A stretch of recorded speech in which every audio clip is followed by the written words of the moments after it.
गरीब बिंदिया अपनी मालकिन के घर किचन में काम कर रही होती है। वो रात के करीब 8 बजे सारा खाना बनाकर अपने घर जाने के लिए किचन से निकल ही रही होती है कि तभी उसकी नजर फ्रिज पर एक प्लेट में ढकी बासी रोटियों पर पड़ती है, तो वो उन्हें उठा लेती है। तभी उसकी मालकिन वहाँ आ जाती है। ओ महारानी, ये रोटियां कहाँ ले जा रही है तू? कहीं नहीं मेम साहब, वो ये कल की बासी रोटियां हैं। तो तूने सोचा पल्लू में छुपाए घर ले जाती हूँ?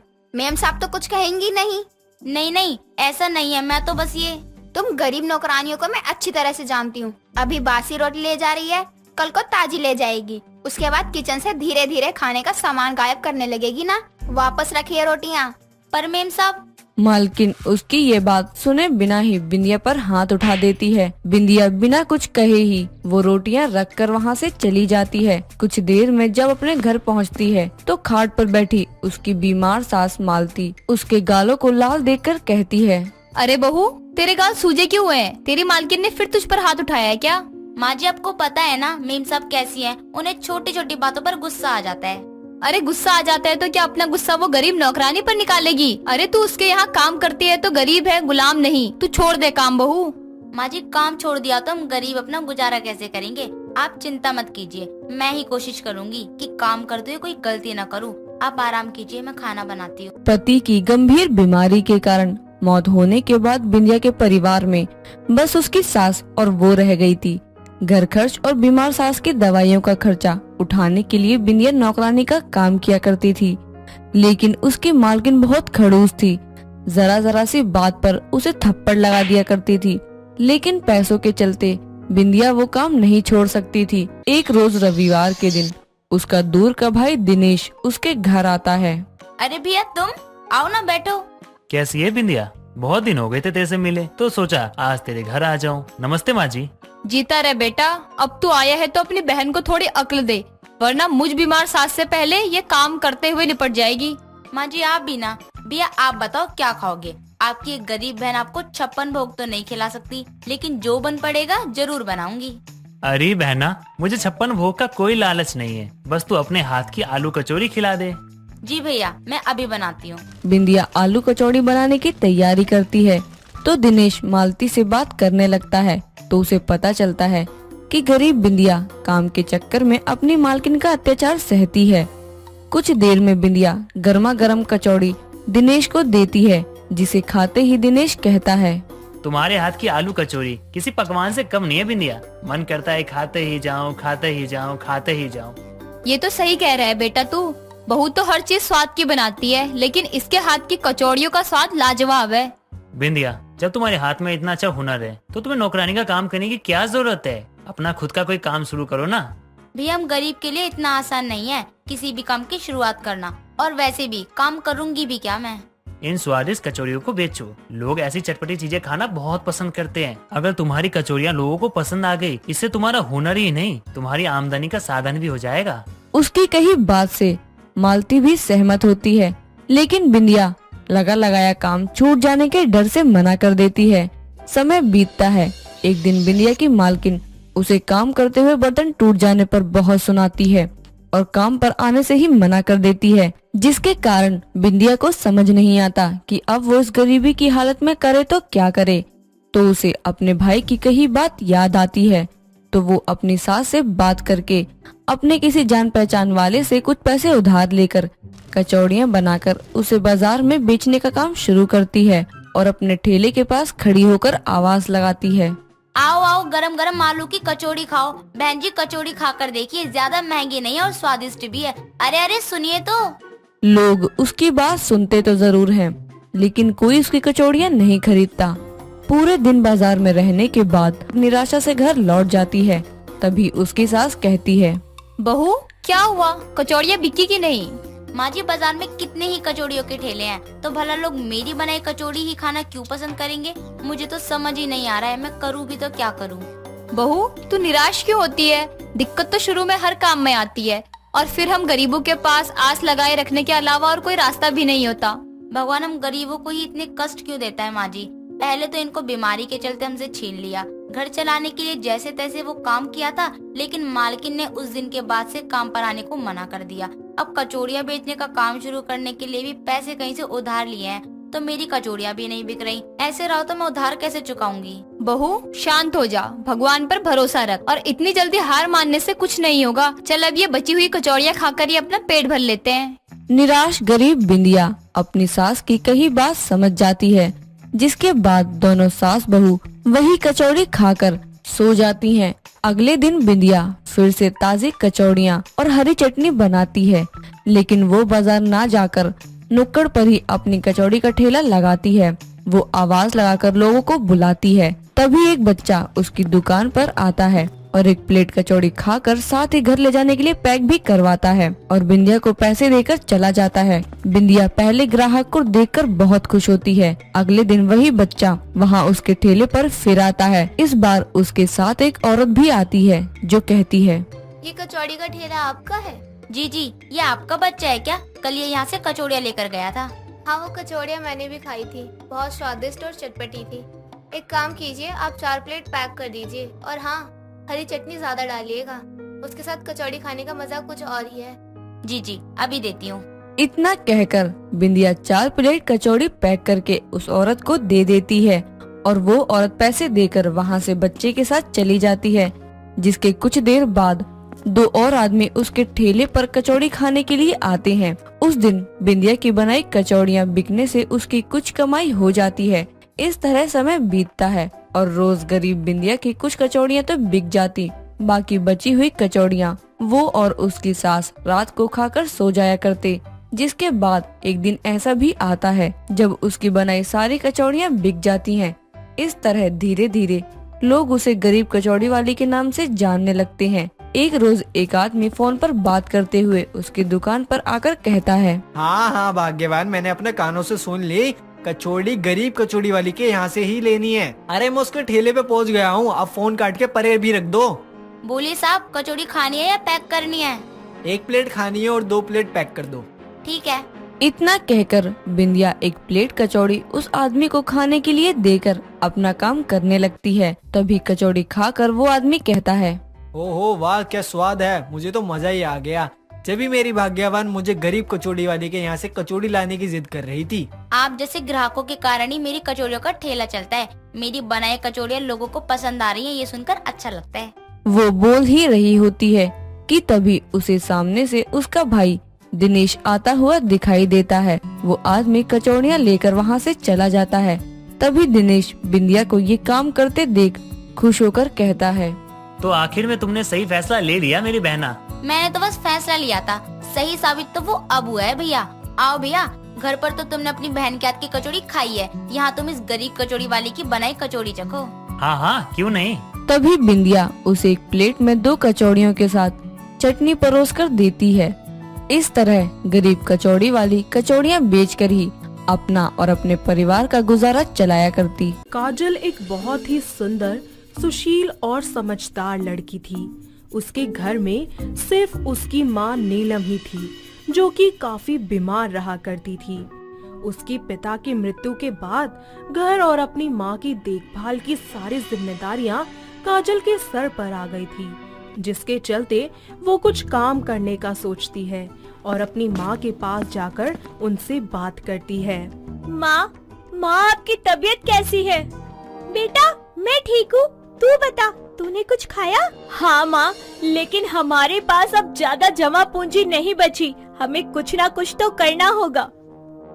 बेटा तू बिल्कुल सही कह रही है, पर हम दोनों क्या ही करेंगे? माँ मैंने सोचा है क्यों ना हम चाय का स्टॉल लगा लें, इसमें ज्यादा लागत भी नहीं आएगी और काम भी आसान है। हाँ लाडो, ये तो बिल्कुल सही कहा, तो फिर कब से शुरू करें? बस माँ कल से ही। काजल अगले दिन अपने लिए एक अच्छी सी जगह देखकर चाय का स्टॉल लगा लेती है। कुछ ही दिनों में उसके शहर के आसपास की कंपनी और फैक्ट्रीज के लिए चाय के ऑर्डर्स आ जाते हैं। लोगों को उसकी बनाई हुई चाय बहुत ही ज्यादा पसंद आती है और वो लोग चुस्कियां ले लेकर उसकी चाय की तारीफ करते नहीं थकते थे। वक्त बीतता जाता है। काजल के घर की हालत धीरे धीरे सुधरने लगती है। ऐसे ही एक दिन उसकी स्टॉल पर नमन नाम का एक लड़का आ जाता है। जी, काजल टी स्टॉल यही है ना? जी हाँ जी, यही है। जी, बहुत तारीफ सुनी है आपकी चाय की। जरा एक गर्मा गर्म चाय हमें भी पिला दीजिए। जी साहब, अभी देती हूँ आपको काजल की स्पेशल अदरक वाली टी। जी जी बिल्कुल। काजल उसे अपने हाथों की बनी मस्त चाय बना कर देती है, जिसे पीने के बाद नमन कहता है, वाह क्या चाय है। मुझे वैसे चाय पीना पसंद तो नहीं, पर आपके हाथ की चाय तो मैं दिन भर पी सकता हूँ। जी शुक्रिया शुक्रिया। वैसे एक बात पूछूं? जी हाँ जी, कहिए। आप इतनी अच्छी चाय बना लेती हैं, कोई कैफे क्यों नहीं खोल लेती? और हाँ, चाय के साथ साथ आप कॉफी भी बेच सकती हैं। नमन की बातें सुनकर काजल उसे अपने बारे में सब कुछ बताती है, जिसे सुनकर नमन को बहुत बुरा लगता है और वो उससे बोलता है, जी मेरा नाम नमन है और आप ये सामने वाली फैक्ट्री देख रही हैं ना, जी ये हमारी ही है। काजल उसके बारे में जानकर हक्की बक्की रह जाती है। समय बीतता जाता है। धीरे धीरे काजल का काम बढ़ने लगता है, जिसके चलते वो अपने स्टॉल पर 2 वर्कर्स रख लेती है। लेकिन एक दिन अचानक उसकी स्टॉल के पास नगर पालिका वाले आ जाते हैं और उसकी स्टॉल हटाने लगते हैं। इस सब से काजल बहुत ज्यादा घबरा जाती है और उनसे पूछती है, सर आप ये क्या कर रहे हैं? जी देखिए, आपने फुटपाथ पर गैर कानूनी ढंग से स्टॉल लगाया हुआ है। जी आपके पास कोई परमिट तो है नहीं, तो अब हमें ये स्टॉल हटाना होगा। नहीं नहीं नहीं, प्लीज रुके, आप ऐसा नहीं कर सकते, प्लीज प्लीज रुक जाइए। वो लोग काजल की एक नहीं सुनते और उसके स्टॉल का सारा सामान उठाकर ले जाते हैं। काजल दुखी होकर रोना शुरू कर देती है। तभी वहाँ पर गाड़ी में नमन आ जाता है और उसे दुखी रोता हुआ देखकर गाड़ी से निकलकर पूछता है, अरे काजल, तुम यहाँ पर कैसे? और तुम रो क्यों रही हो? और तुम्हारा टी स्टॉल कहाँ गया? वो नगर पालिका वाले मेरा स्टॉल उठा कर ले गए।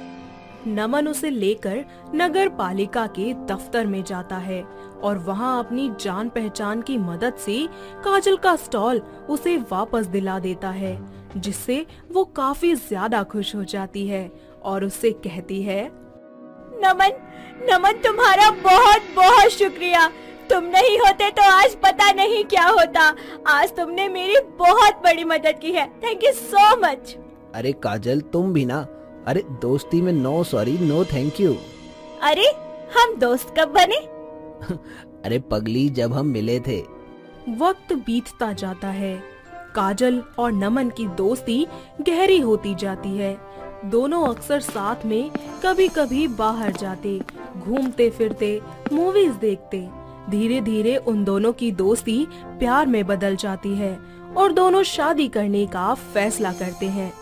नमन के घर में उसकी माँ शीतल, जो कि एक गुस्सेल औरत थी, और पिता राजेश, जो कि काफी सुलझे और अच्छे इंसान थे, वो काजल को उनसे मिलाने ले जाता है।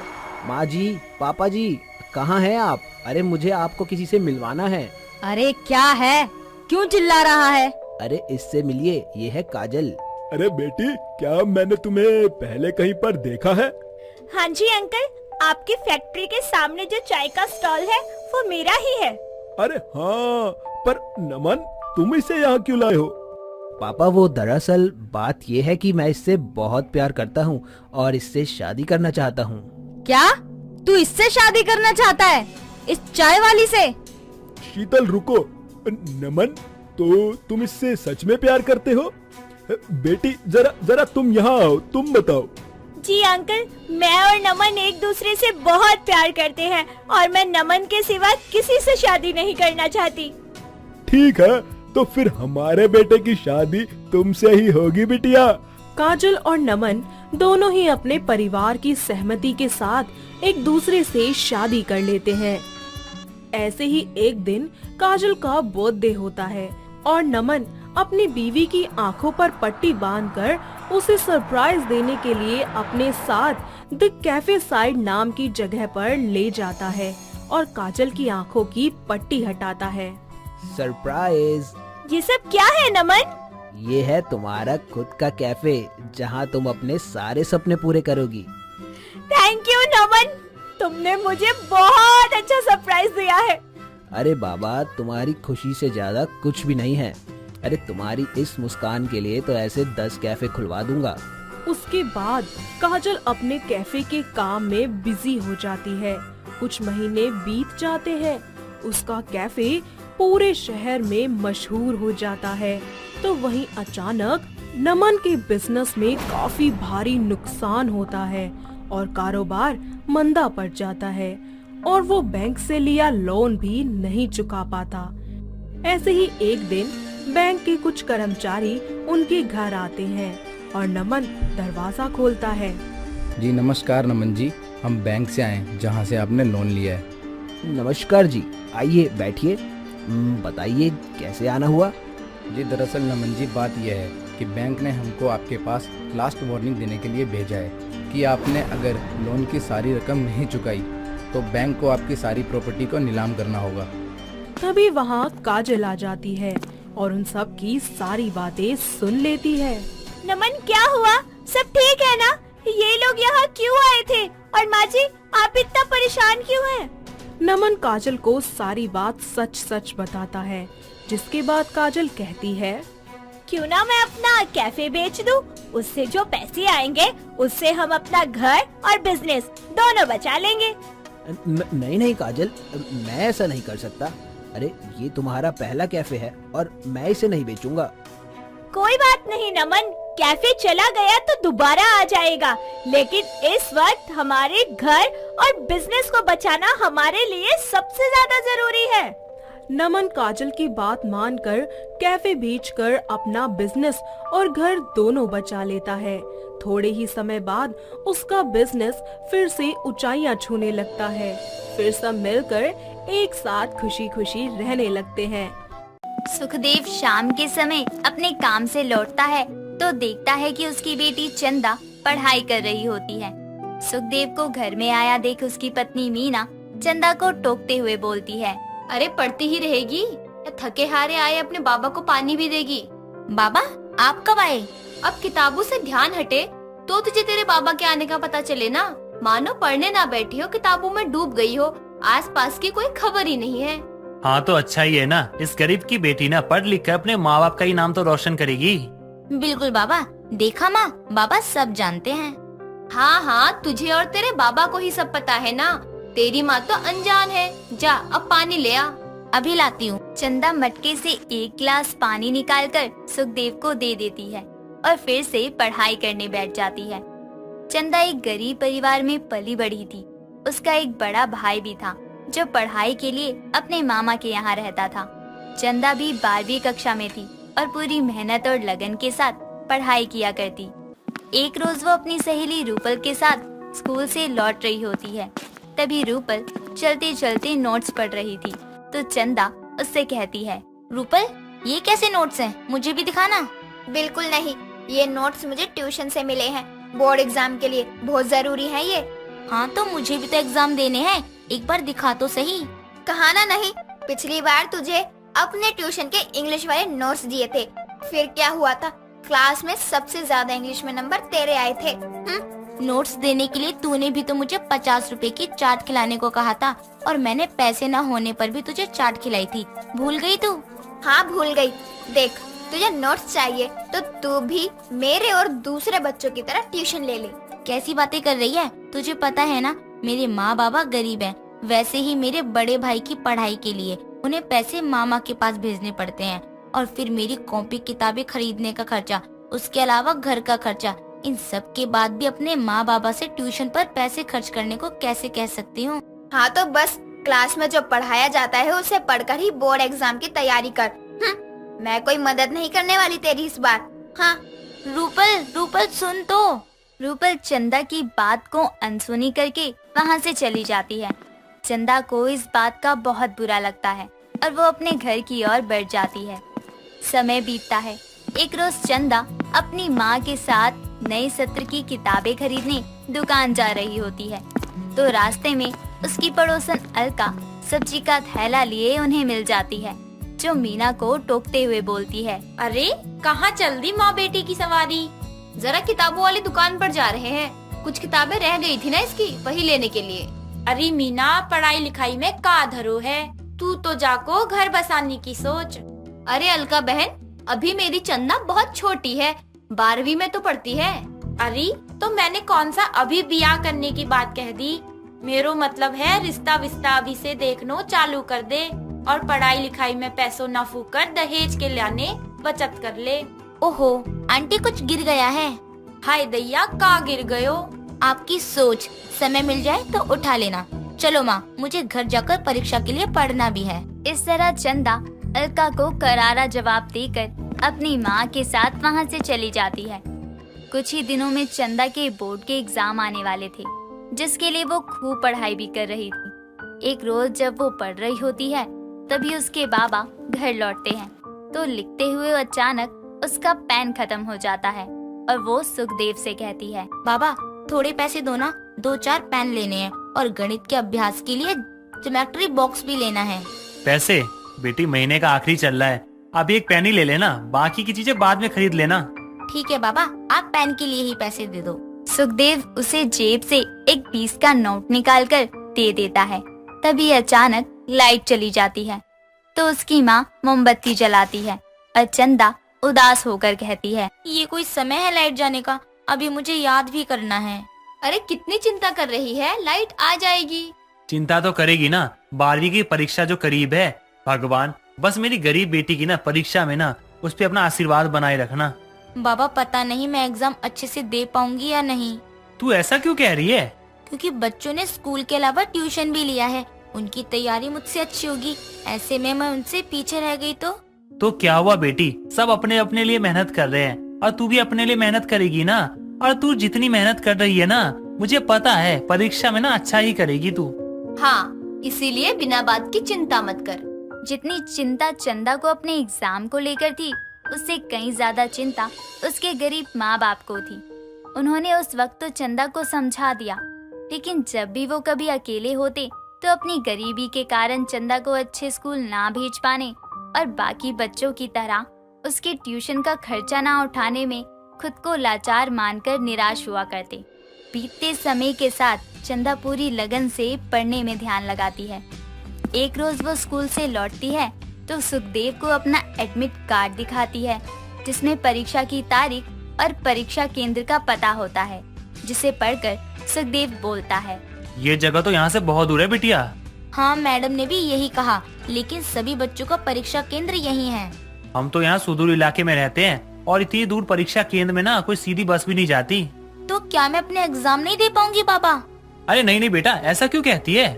क्योंकि हम गरीब के पास तो कोई अपनी गाड़ी भी नहीं है, तो मैं अपने एग्जाम सेंटर कैसे पहुंचूंगी?